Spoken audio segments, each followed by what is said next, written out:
COVID is already on its way out. The only thing that we need to ensure is that number one, to keep politics out of the war against COVID. On 8th March, the Union Health Minister said, India in end game of pandemic. And since then, every day India has been registering a daily high of new COVID cases and deaths.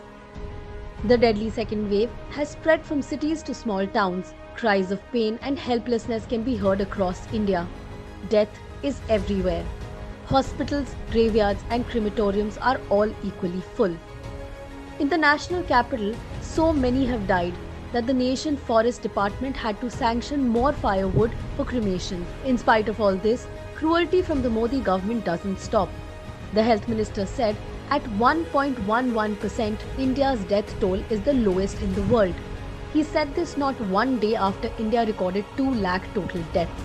While we can argue about the absurdity of his statement and even the fact that the number is a complete fabrication, all international publications and several prominent Indian journalists have stated that the Modi government is fudging the real data. The true cruelty of Dr. Harshvardhan's statement lies in the fact that he thinks 1.11% is a number to boast about. It's as if he has forgotten that these are real people with families that are now devastated. Along with this absurd statement, he made another one. The health minister claims India never had a shortage of oxygen. और patient को serious हालत है और oxygen खत्म हो रही, road पे खड़े हैं सर, बताओ क्या करें? So we have 2 questions for him. 1.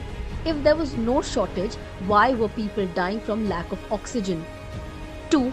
If oxygen was readily available, why did you not ensure it was delivered to every patient and hospital bed in the country?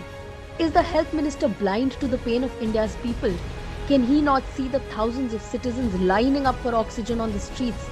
Did he not hear the pleas of hospitals in India's courtrooms?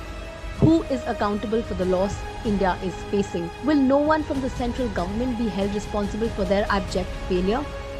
Several health ministers across the world have resigned amid the coronavirus crisis.